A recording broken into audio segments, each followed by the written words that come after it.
Everybody. Well, we never told Facebook we were leaving this page, so I'm so done with Facebook that I'm at the point where any day now, any day. So good morning. It's raining here in the Metro Detroit area. Significant amount of rain. Like it was a doozy this morning to start with the rain. I mean, it was simply a doozy. The way it rained this morning, it was just unbelievable. You could not believe it. Just driving was enough. Morning, everybody. How you doing? Haven't seen you guys on Twitter yesterday. Kind of missed you folks. Didn't see you. I don't. Twitter didn't post the notification, so you didn't see it. But I sure hope you did. But we're back. Not that we weren't here yesterday, but for those of you who might have missed our broadcast yesterday, you can go to youtube.com where you will find what we're doing and so on. So it's raining here. I guess summer is over. Not officially, not until the 21st of September, but here in the Midwest, you might as well call it. I mean, when it starts raining, when it should be sunny, yeah, it's pretty much over. Don't you think? Yeah, I think so too. I'm not exactly happy if that's what you're worried about because I enjoyed summer. It was nice to have a few days of sunshine. It was very nice. This morning I went out and I still had on my flip-flops though. I'm not giving that up yet for a while. I usually continue to wear flip-flops into September. And then I start transitioning into, flats and enclosed flat wear, shoe wear. God knows that for the next 6 months, we're going to be wearing boots. So I'm not in a rush. I'm not exactly in a rush, right? I'm not exactly in a rush to get back into shoes. Oh, how I love summer. I could do my toes. You could see your toes. You could walk through puddles of water and stuff like that. So I just wanted to say, if for any reason, if you can bring summer back, can you? Anybody out there feel sorry for me? And you can bring summer back. I'm spraying moisturizer on my hands, so don't think I'm doing something else, right? But if anybody out there has a magic wand that can bring summer back, please humor me and bring it back. I wouldn't mind, right? I wouldn't mind at all.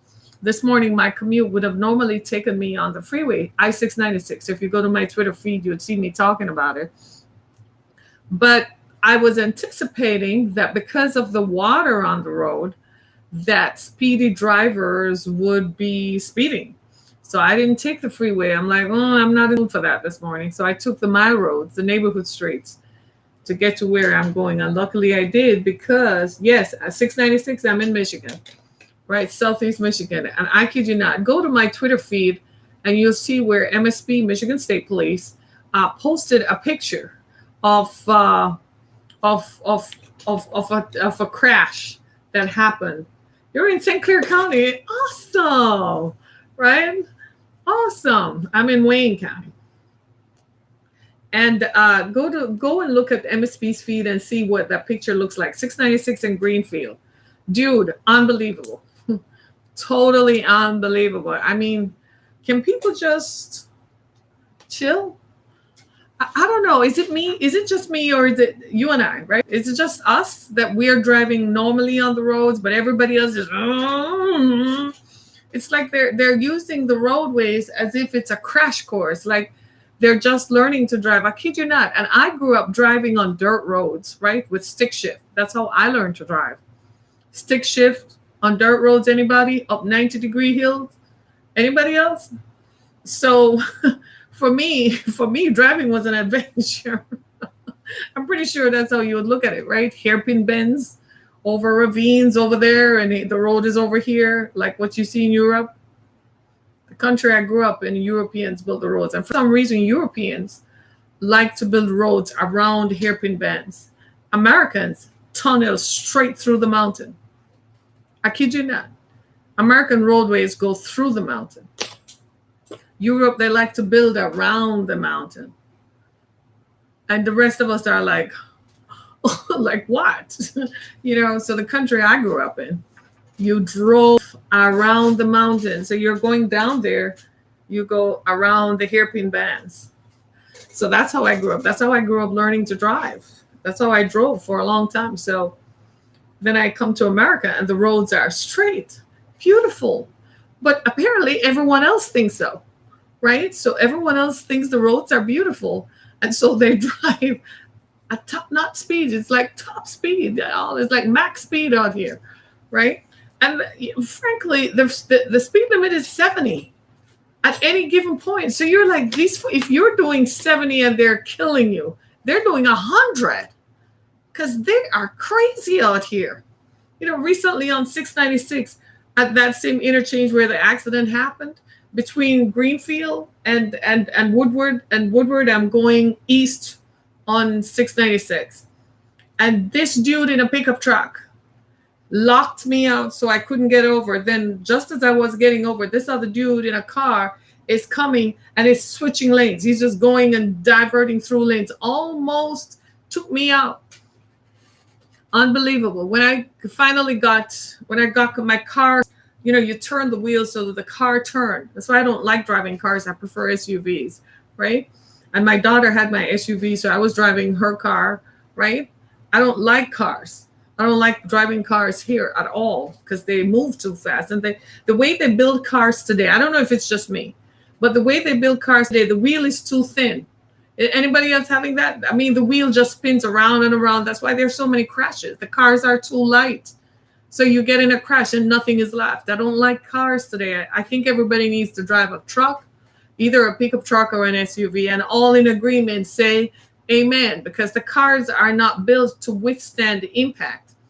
And as a matter of fact, when there is an impact, there's nothing between you because the cars are going to spin. They just, as soon as you touch the wheel, it's turning. I mean, this time when this guy almost clipped me to get out of his way, I don't know how I knew how to do this, but I found myself with one hand, this hand holding the wheel and this hand loosening the wheel like this to get the car out of the lock as fast as I could so the car could steady itself so I didn't end up in anybody's lane. It was just unbelievable. When it was all said and done, I rode off 696. I haven't been back on 696. No, I went on it yesterday.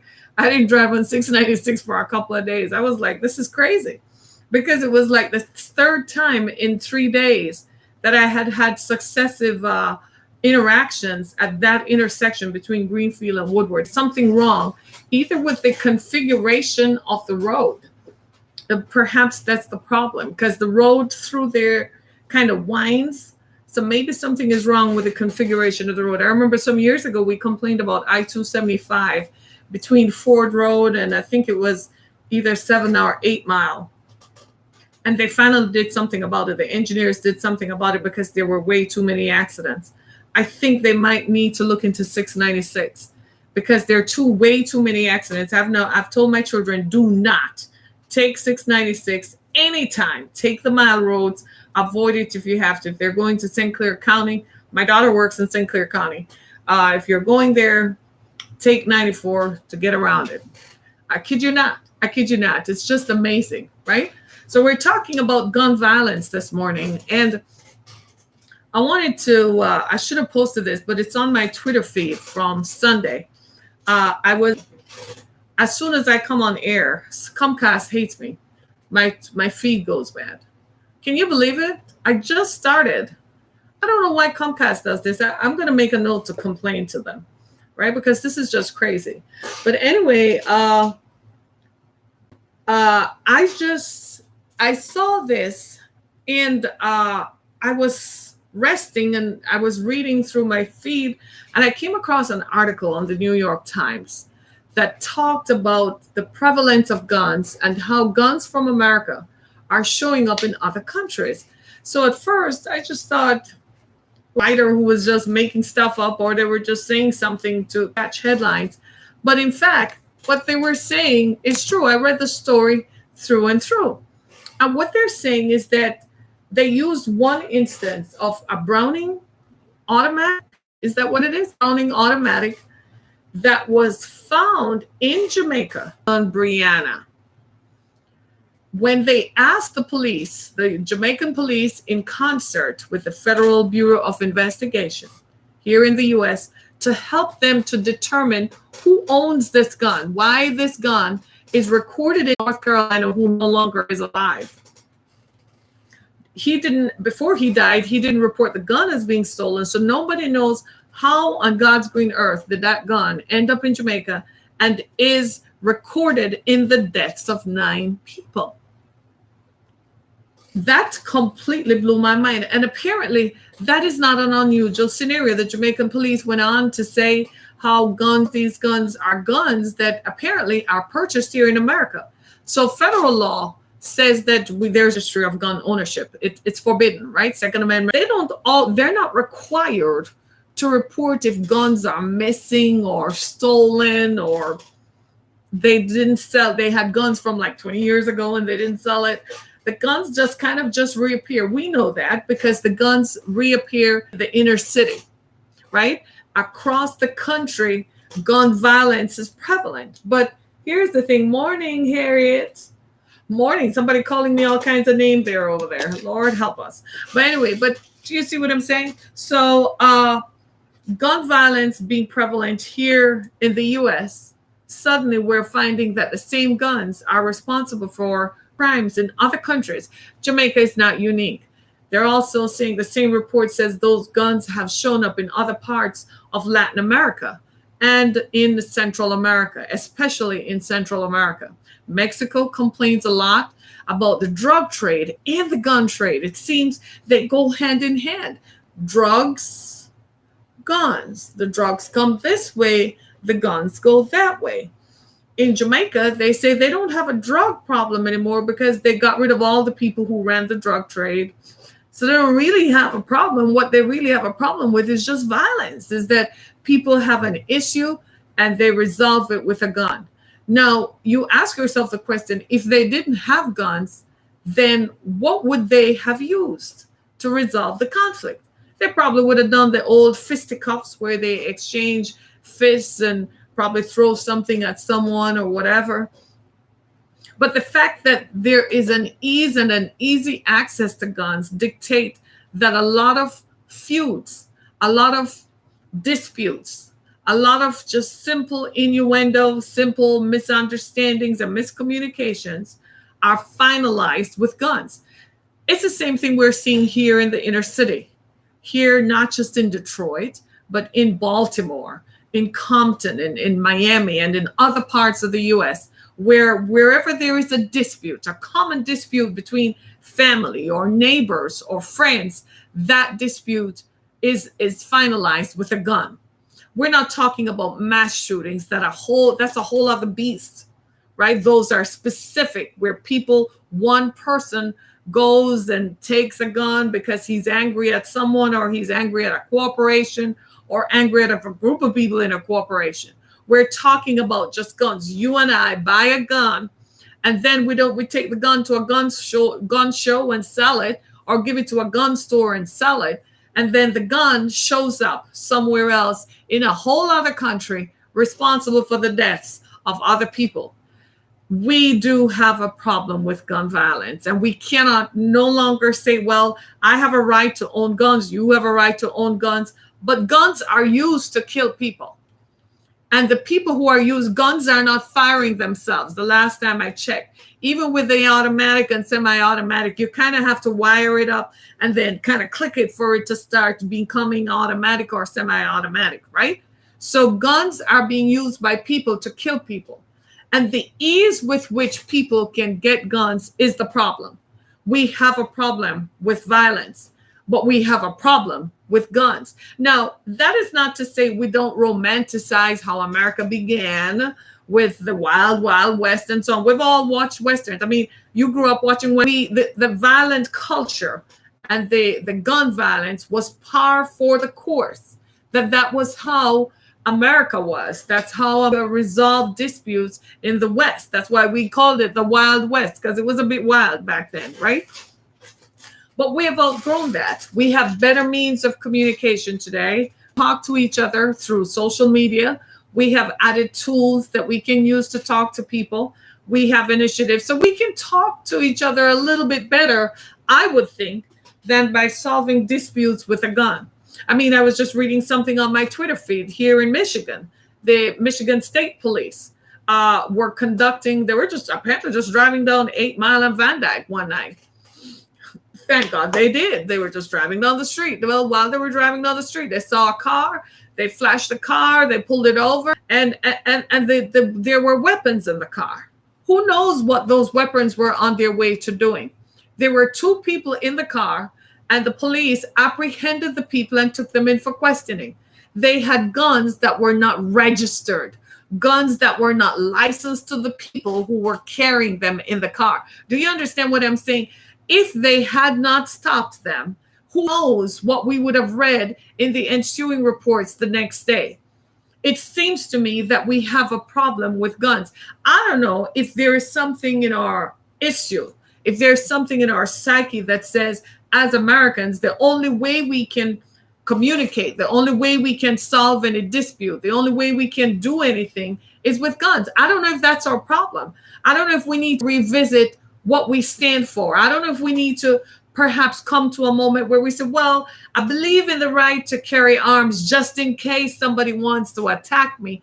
But who is that person who just wants to attack you? I mean, in other countries, you cannot escape this fact. In Canada, they don't have a problem with homicides. Why? Because you're not allowed to own a handgun. You can own a rifle as a hunting weapon and used at specific times. But you cannot own a handgun. Guess what? They don't have a homicide rate. In England, they don't have a problem with handguns either, because you just don't walk around owning handguns. So in every other part of the world where there are laws that specifically control the use, ownership of handguns, there is a reduction in crime. There is a reduction in gun violence, right? Do you see what I'm saying? So what I'm saying is, we have a problem with guns, right? And our problem comes from the fact that we are having issues with guns. I don't know if it is something about being American that makes us feel like, oh, I am so powerful and mighty that I am going to show how mighty and powerful I am, even to the people whom I'm related to.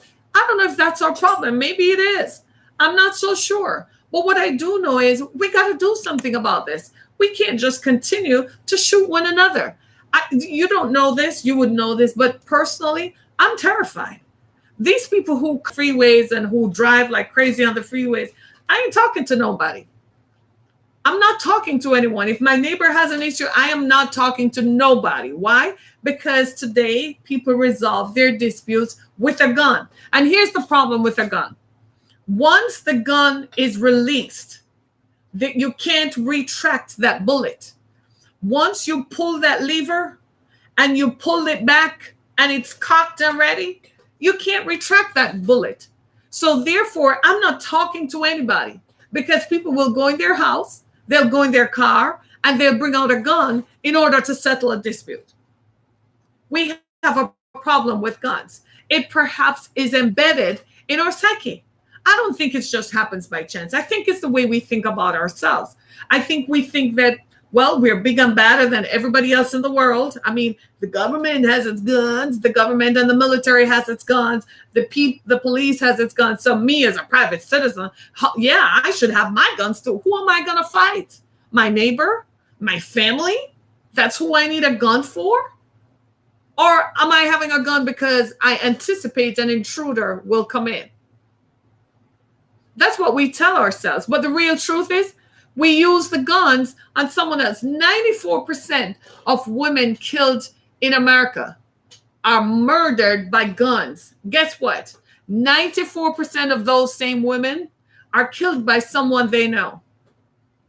Either he's an ex-boyfriend or boyfriend, an ex-husband, an ex-spouse, a lover, a brother, a neighbor, but someone she knows is responsible for her death. 94%. That's an alarming number. And that's a statistic from 2015. You know what year this is? 19. Right? I read the recent reports in 2018 of guns in Wayne County, Michigan. I was alarmed. Over 867. I was alarmed, people. We have a problem with guns. So we can no longer say, well, this is just confined to one area, or this is just confined to one region. No, no, no, no, no. This is an American situation. This is not a Detroit problem, a Michigan problem. You see guns barking all over the place. Guns are in Baltimore. Guns are in Philadelphia. Guns are everywhere. Guns, guns, guns, guns. People just want to walk around and tote a gun. Pretty soon, people will be at the airport just pulling out a gun like it's nothing. Do you see what I'm saying? We have a problem with guns. I personally am re-examining even the way I shop. I don't believe that I should go to a big box store anymore to shop. I am doing a lot more shopping online. There's some things that I will never participate in anymore, such as Black Friday. I'll never do that anymore. My Black Friday will be done Cyber Monday. Ding, ding, ding, ding, www.bababa.com. I am done. It will be an app on my phone that I go into and say, wow, I like this. Here we go. Blah, blah, blah. I'll buy this. I am so done. I'm even beginning to think if there's a way, most of us do our banking through apps. This is people like you and I who enjoy socializing, who enjoy going out and enjoy talking to others. I am now saying, time out. I don't have to do that. Can I place my order and drive to the store and they bring it out? I'm on for that. Recently, I needed something in Home Depot. And this is me. I went in there and I took all of 5 minutes. I just went in there and I said, hey, do you know where so-and-so is? Boom, down there, boom, and out of there. I'm like, I'm not tarrying around any store anymore. Right now, there's some stores.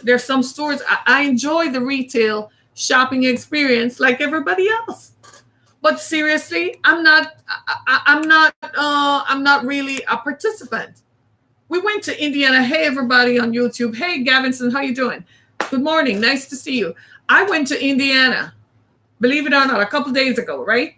And I was in a hotel, and the entire time I was hyper vigilant. I'm what you would call hyper vigilant. As we sat in that room, and the speaker is speaking, instead of me looking at the speaker, I glanced at the speaker, but you know what? Where my eyes were all around the room, I scanned for every exit.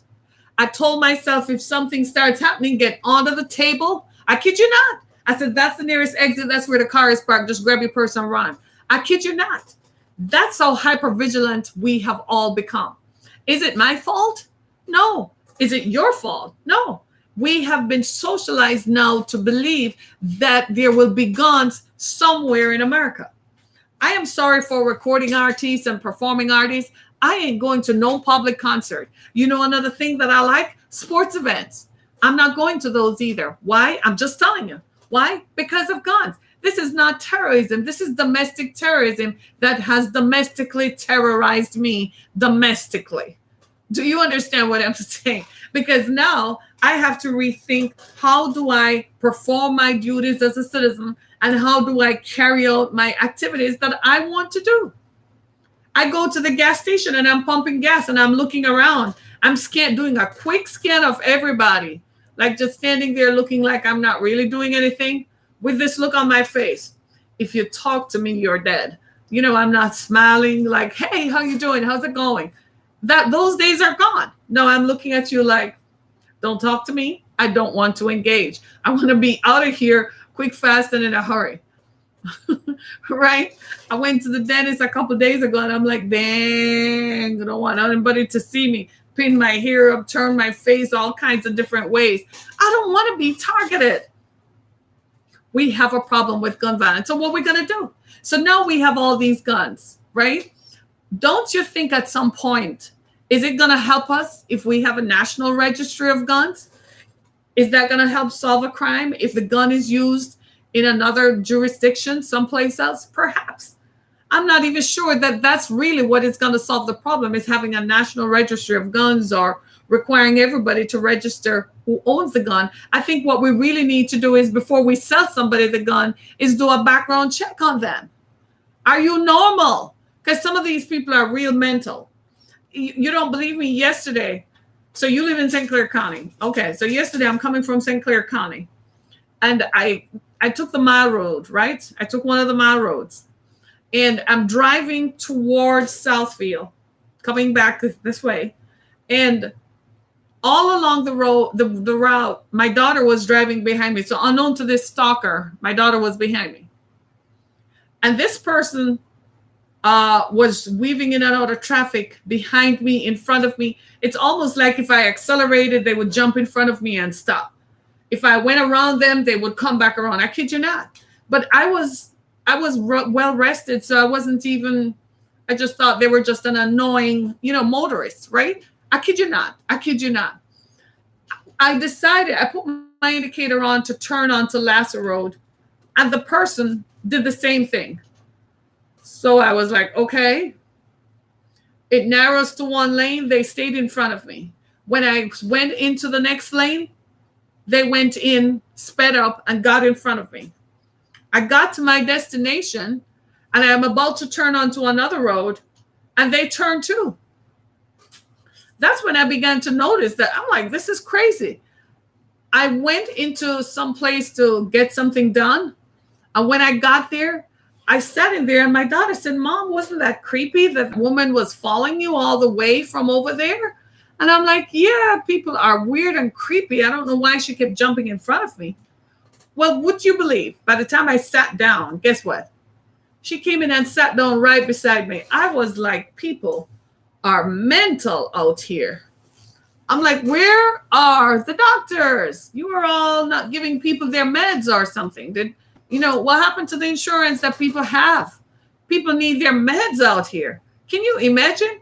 Now, imagine if while we had been driving and she was jumping in front of me, I had become, she's mental, clearly, because she followed me, stalked me into the place, and then came and sat right beside me. She could have pulled out a gun. I wouldn't be here today. That would have been the end of it. Well, I'm saying that to highlight how crazy it is and how accessible it is for people to have guns. There's some people who should not have guns. People who have issues with violence should not have guns. People who have spent time in jail should not have guns for gun crimes. Do you understand what I'm saying? If somebody went to jail because they used a gun in the commission of a crime, those people should never have guns again. People who have been reported for domestic violence should not have guns. You slap your girlfriend around, you slap your boyfriend around, you should not have a gun. People who kill their children should not have a gun. You just left the baby in a bathtub. Okay, that works. An 18-day-old baby is sitting in a bathtub by little self. Yeah, because an 18-day-old baby walks to the bathtub, climbs into the bathtub. Do you see what? Some people should not have access to guns. Guns are dangerous. The people who use guns to do dangerous things are dangerous. Now, I know people who own guns, and you would never know that they own guns. There are people who own guns. I don't even know that they have a gun because they don't show it to you. And that's how it is supposed to be. Because it is only to be used if you are defending yourself. But when people are going to just use their guns randomly, and nowadays you don't even know what is random, because what might be random for me, like that girl jumping in front of me, might be a threat to someone else. Someone else might have pulled out a gun and say, hey, why are you following me? Why are you coming in this place to sit beside me? After you followed me from almost 5 or 6 miles. Why are you here? You are stalking me. Do you see what I'm saying? So we live in a world today where guns have become the talking point. Guns have become the ways in which we solve crises and solve issues. And I don't think that's the best way to go. I think we need some form of gun control. We need to have a way in which we control the access to guns. We got to do it. No, it is not an infringement of your rights. It's an infringement on my right. Because I am paying the price for someone else's, what someone else says is my right to own a gun. I am the one paying the price for it. Every time a woman is shot, every time a man is shot, every time a senior citizen is shot, every time a gun is used in the commission of a robbery or in the commission of a crime, you have just someone's innocent Second Amendment right has just been violated. It's much like A recent story in the Detroit News about the child who was mauled by 3 pit bulls, and the city of Detroit has been silent on that, right? I believe those people should file a civil suit against the city of Detroit. Why? Because the city of Detroit is negligence. It does not enforce controlling dogs, violent dogs. Nobody should have a violent dog out there, right? So the city of Detroit is silent. It's appalling. A 9-year-old child was mauled by 3 pit bulls in the city of Detroit. That's terrible. Anywhere else, there would have been an outcry. It's a crying shame. The mayor should do something about it. The mayor hasn't said anything. Nobody has done anything. Oh, well, it's just another day. It's the same thing with gun violence. I guarantee you, if little white boys and girls were being killed in the city of Detroit with gun violence, something would have been done about the guns. Something would have been done about guns. Imagine that this man, he's no longer alive, right? And unknown to him, a gun that he owned shows up in a whole other country and has killed 9 people. Isn't that amazing? His heirs and successors are wondering what happened. That's crazy. That is crazy. Think about it. 9 people were killed by that one gun in a whole other country. Not here, in a whole other country. Right? Listen to this report. They're worried about naming Detroit's Cobra Center. Like, that is news. And a 9-year-old child was mauled in the city of Detroit by 2 pit bulls. Right? So I just want to know, what's the priority here? Is it human life that's the priority? Which human life is more important? That's a question, isn't it? That's the question. So go read the article. It talks about how, because there's no register of guns, in fact, the problem has become so much so now that it has baffled the authorities, right? The FBI is overwhelmed. The ATF is overwhelmed, right? And it's amazing because now nobody knows what to do. If think about it, if the ATF doesn't know what to do about guns, then who is going to know, right? The military? Those are the boys we're going to have to call in, right? Who is controlling the guns? We got to get a grip on this. What if there's something, right? What if there's something that happens? What are we going to do about it, right? And that's a question that we really need to ask ourselves. We really need to ask ourselves that question. What are we going to do about this gun violence? There has got to be an answer. Recently, the DOJ, the Department of Justice, is giving away grants to find out the relationships between the perpetrator and the victim. So the person who commits the crime and the victim, what kinds of relationships exist? How did these relationships happen? And the turning point of the relationship when it became violent, so much so that a gun was introduced. These are interesting questions, because here's what we do know. Here in Detroit, most crime is committed by someone the person knows. Right? So when you hear about a drive-by, it's never random. It's not like, they were just driving down the street and saw a group of people and just decided to fire into the group of people. That's not what this kind of crime is about. This kind of crime is about people having a dispute, and someone else decides that the best way to solve this dispute is by using a gun. Just kill them off, and that will get rid of the problem. The thing is, those kinds of disputes never end. We know that. We've watched the Palestinian conflict that has been going on from time began. And now we know that conflict never ends. And have they used guns? Yeah. And what has happened? We started a war in Iraq, and look what has happened. Then we went into Afghanistan. We've been in Afghanistan for a long, long, long time. Still can't get out of Afghanistan. Guns don't solve problems.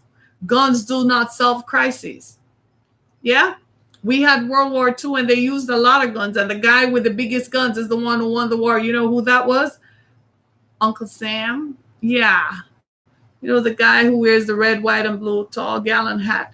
Yeah, we're sitting in his country right here. Yeah, he won because he had the biggest guns. Everyone had to back off. To this day, he still has the biggest guns. Everybody else is jumping tough. But America is like, huh? Did you say something? Everybody's like, no, not really. We didn't really say anything. No, we're just listening to what you say. Okay. Right? Maybe that's where we get this, machismo from.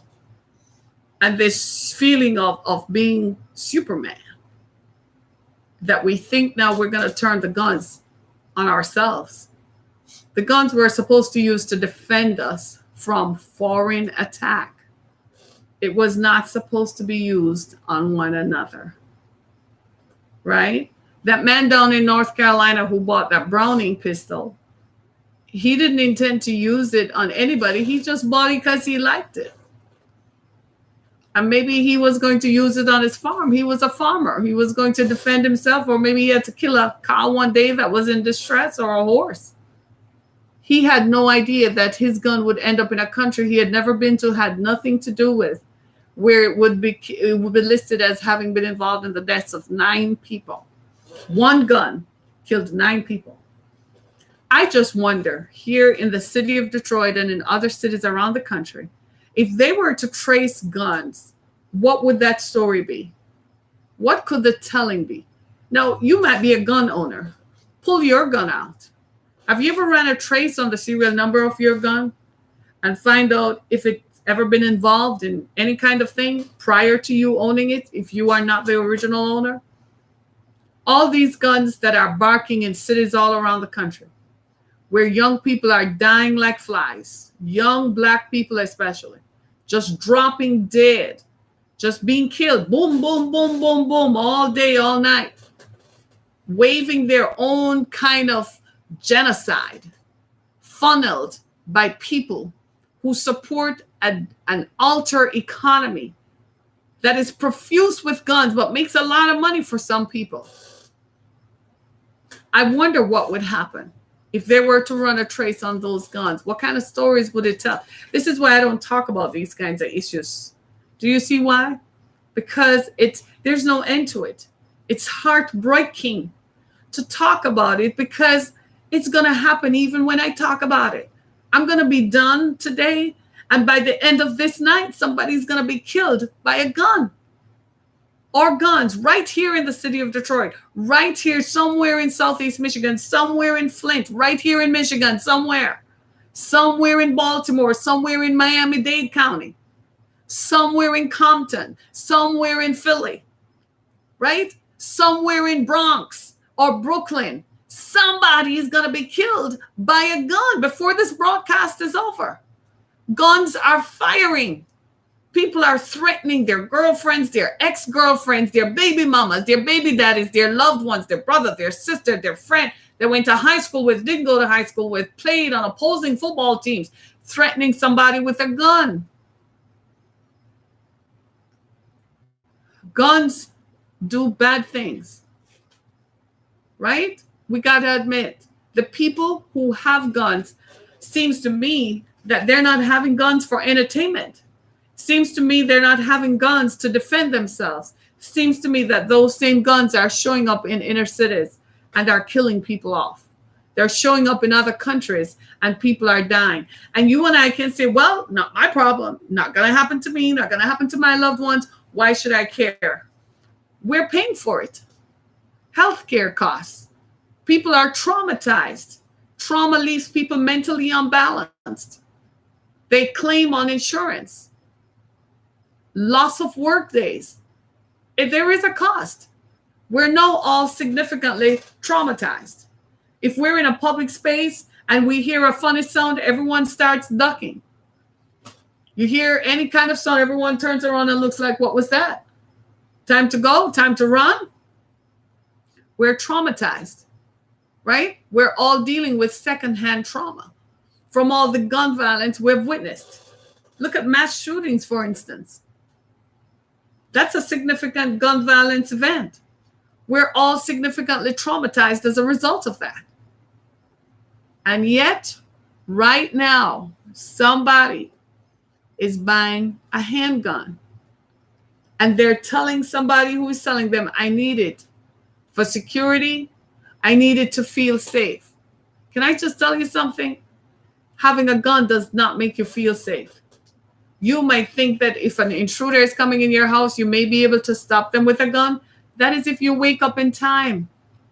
Recently, some folks got held up. The man had a gun, but if he had pulled the gun, they would have shot him. So he didn't use his gun at all. But he had a gun on him.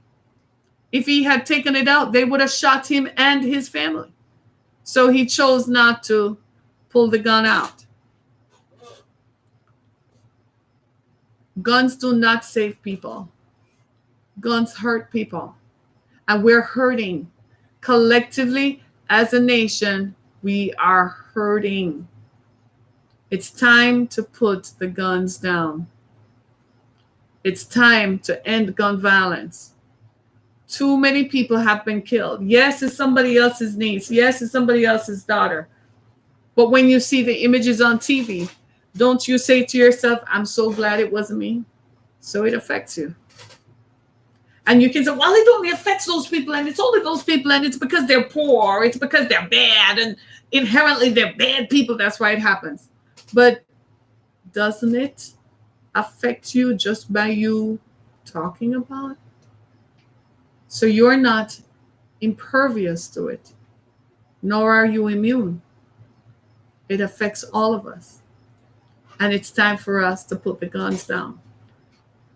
I need you to do me a favor. I need you to go to your representatives and tell them it's time for us to start talking about ways in which we can control access to guns. Whether we're going to put up a national register, we have to be responsible about that. Guns are killing people off. And it's not nice. We need to start having that conversation.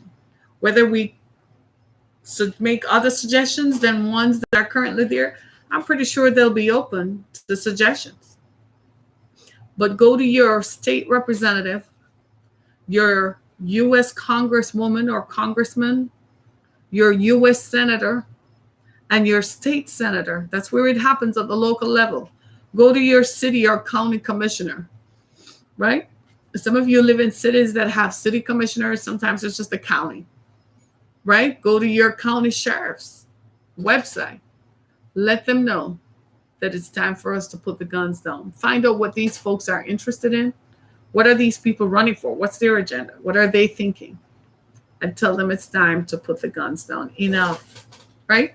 Thanks so much, everybody. Go to my website, harrietkimmick.com, as well as go to the exodusfoundation.com. Join us tomorrow as we continue to talk about this and what matters. I encourage you to be blessed. Be safe. I think it's going to rain again here in Michigan. Sucks to be us, but it is what it is, right? Be blessed, everybody.